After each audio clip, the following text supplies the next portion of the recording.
kitab Nasaihul Ibad. Hari kita sebelumnya mengirimkan suratul Fatihah kepada Hadratus Syekh mu'allif kitab Nasaihul Ibad dengan harapan mudah-mudahan bisa membawa manfaat serta pemahaman bagi kita semua. Ala hadirin akhwatikum min salihil hadratin sayyidina Rasulullah sallallahu alaihi wasallam. Terima khususan ila dirhamat nawabina al-tabi'ul batali wa nafa'ana bi'ulumina darul adum wa laka'ul Fatihah. A'udzu billahi minasy syaithanir rajim. Bismillahirrahmanirrahim. Alhamdulillahi rabbil alamin arrahmanir rahim maliki yaumiddin. Iyyaka na'budu wa iyyaka nasta'in ihdinas siratal mustaqim siratal ladzina an'amta 'alaihim ghairil maghdubi 'alaihim waladdallin. Amin.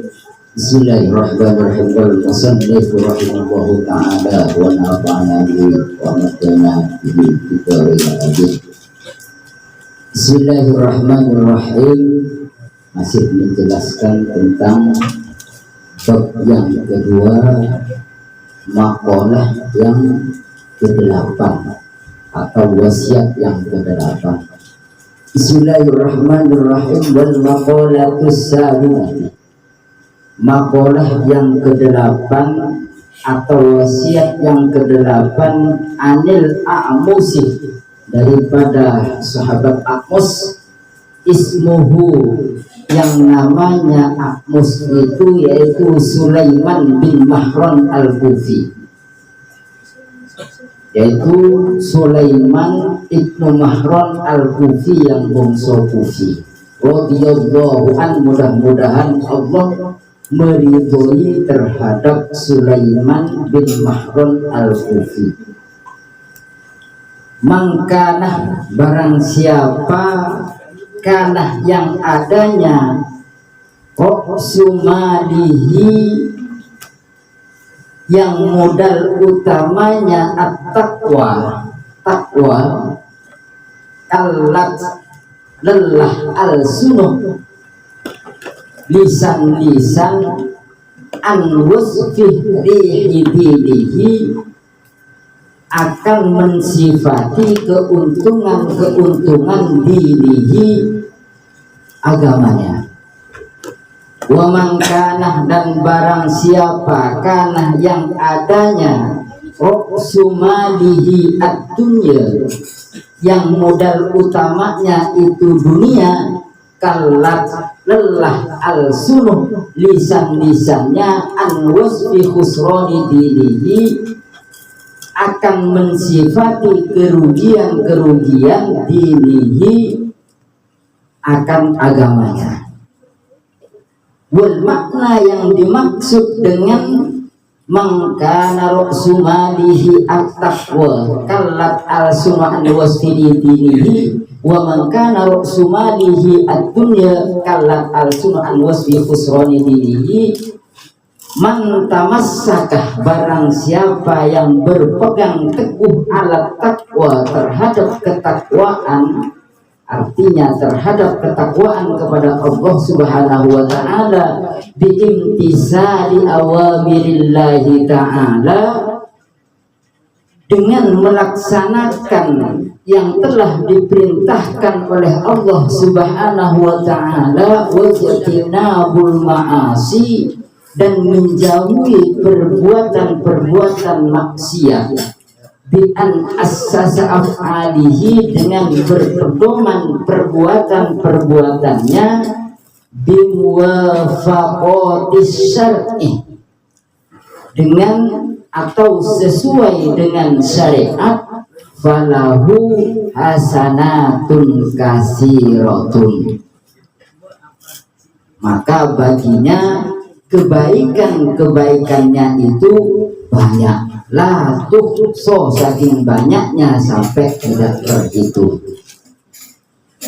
Jadi barang siapa yang berpegang teguh terhadap ketakwaan kepada Allah Subhanahu wa ta'ala, yaitu dengan melaksanakan apa-apa yang telah diperintahkan oleh Allah Subhanahu wa Ta'ala dan menjauhi apa-apa yang telah dilarang oleh Allah Subhanahu wa Ta'ala, yang diantaranya bermaksiat kepada Allah Subhanahu wa Ta'ala, menjauhi kemaksiatan kepada Allah Subhanahu wa Ta'ala, maka perbuatannya itu sesuai dengan syariat, maka baginya akan mendapatkan kebaikan-kebaikan yang banyak sampai tidak terhitung nilai pahalanya. Wa man tamassakah, dan barang siapa yang berpegang teguh ala umuri, terhadap urusan-urusan mukhalifati syar'i, yang bertentangan dengan syariat, falahu, maka baginya sayyi'atun, keburukan-keburukan, kasiratun, yang banyak. Ajazatil al-sunuh, sehingga tidak mampu lisannya an-dzikri dzalika, akan menyebutkan keburukan-keburukan bil adadi, dengan hitungan. Ini perbandingan terbaliknya. Barang siapa yang berpegang teguh terhadap urusan yang bertentangan dengan syariat, artinya melakukan sesuatu yang telah dilarang oleh Allah Subhanahu wa Ta'ala, maka dia akan mendapatkan dosa-dosa sehingga dosanya tidak terhitung. Na'udzubillah summa na'udzubillah. Wal maqalatu tasi'ah, dan nasihat yang ke-9 atau maqalah yang ke-9 daripada kitab Nasaihul Ibad bab kedua,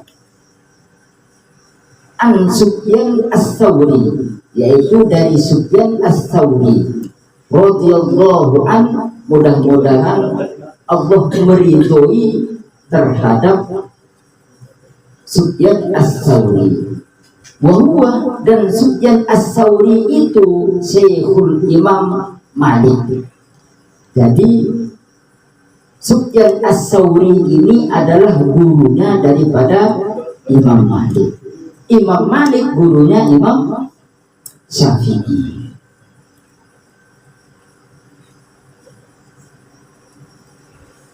Daripada Sufyan Ats-Tsauri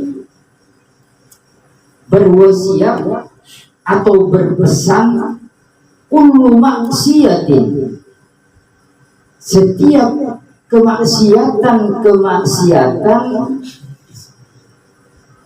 nasi'atun, yang muncul an syahwatin, daripada syahwat, ai istiaqun nafsi, artinya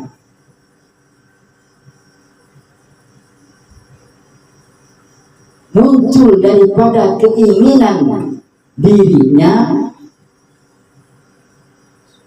ila syai'in, terhadap sesuatu, fa innahu yurja ghufranahu, maka sesungguhnya yang kemaksiatan itu muncul daripada dirinya terhadap sesuatu itu, masih ada peluang untuk mendapatkan ghufranaha, ampunan.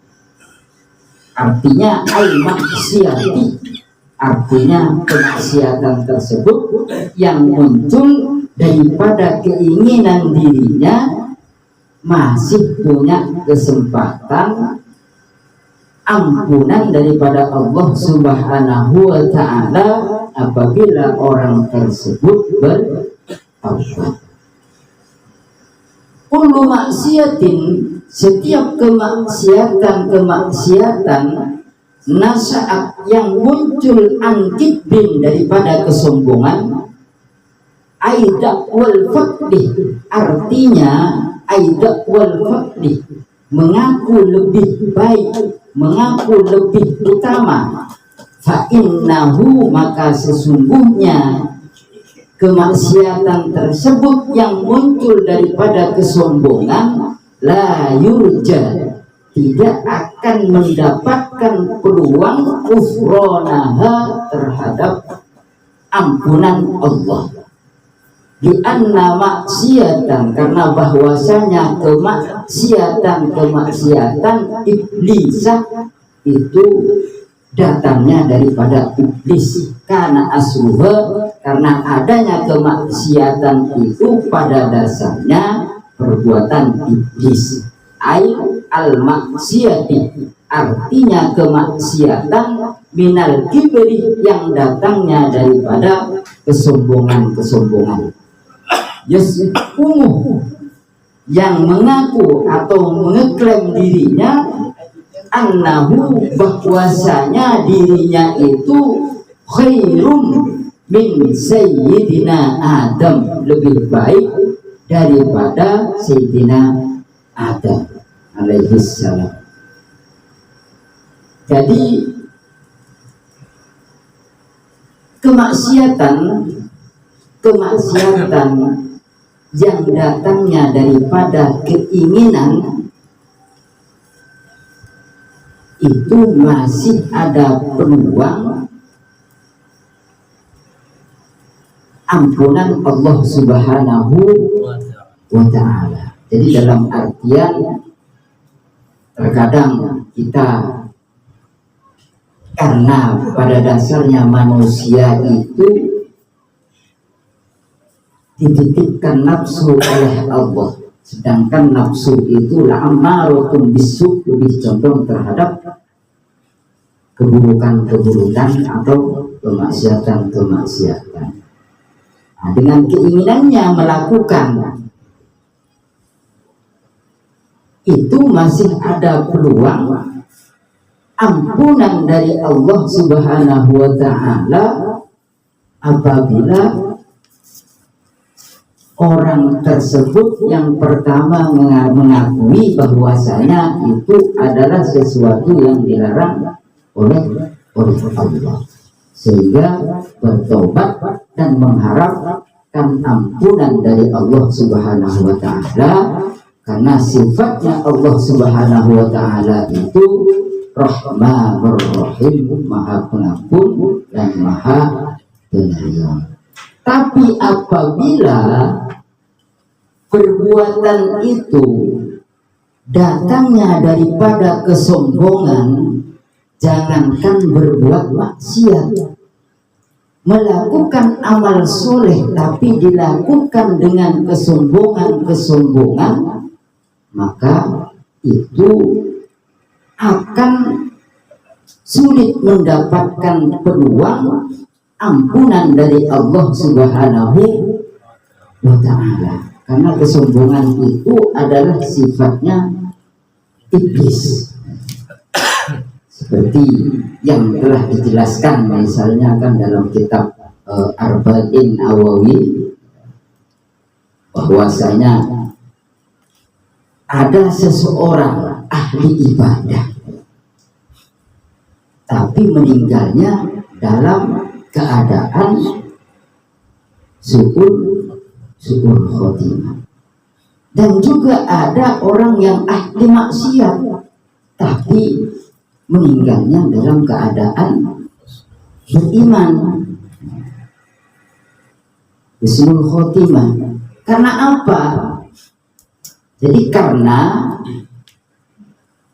dosa atau perbuatan maksiat dapat diampuni dengan bertaubat, sementara amal ibadah pahala dapat musnah karena sifat sombong dan dia.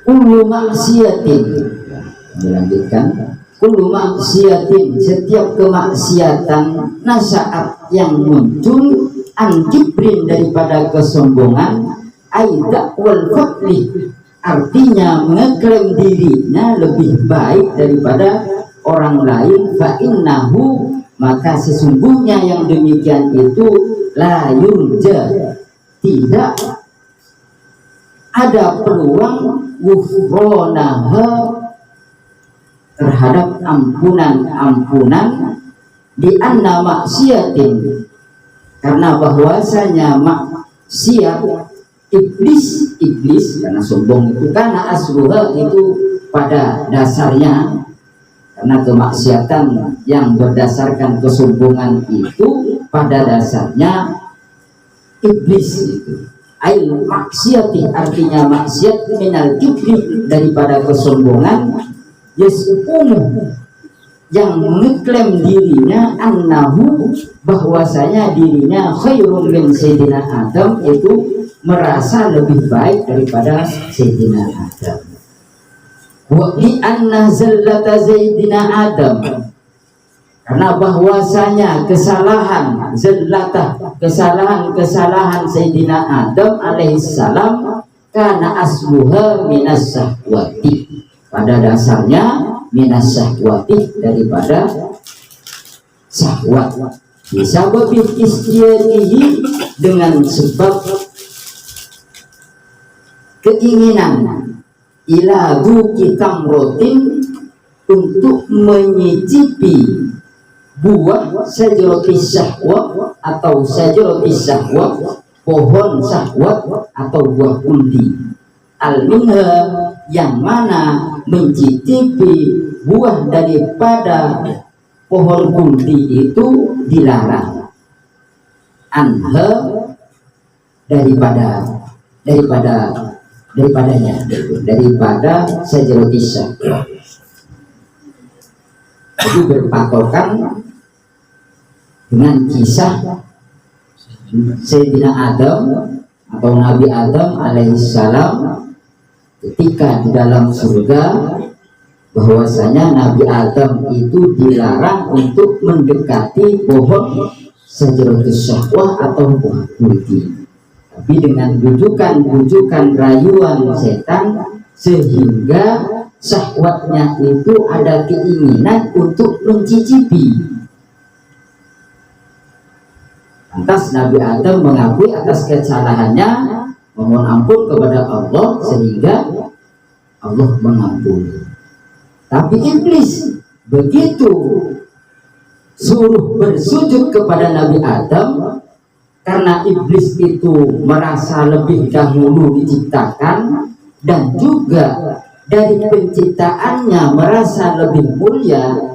Adam diciptakan dari tanah, sedangkan iblis diciptakan dari api, merasa lebih mulia. Sehingga Nabi Iblis itu tidak mau bersujud kepada Nabi Adam, dengan kesombongannya itu merasa lebih baik daripada Sayyidina Adam alaihissalam. Maka dari itu, bahwasanya iblis itu dilaknat oleh Allah atau tidak diampuni kesalahan iblis itu, karena merasa lebih baik daripada orang lain. Wallahu a'lam bishawab. Mudah-mudahan yang sedikit bisa membawa kemanfaatan, bisa membawa kepahaman, sehingga kita beramal ibadah, melakukan amal soleh, tidak salah niat mutlak, karena melakukan apa yang diperintahkan oleh Allah Subhanahu wa ta'ala. Mudah-mudahan kita semua pelan-pelan bisa melakukan amal soleh dengan penuh keikhlasan. Amin amin ya rabbal alamin. Kurang lebihnya mohon maaf, wa'afukum, wallahul muwaffiq ila aqwamit thoriq. Wassalamualaikum warahmatullahi wabarakatuh. Waalaikumsalam warahmatullahi wabarakatuh. Bismillahirrahmanirrahim.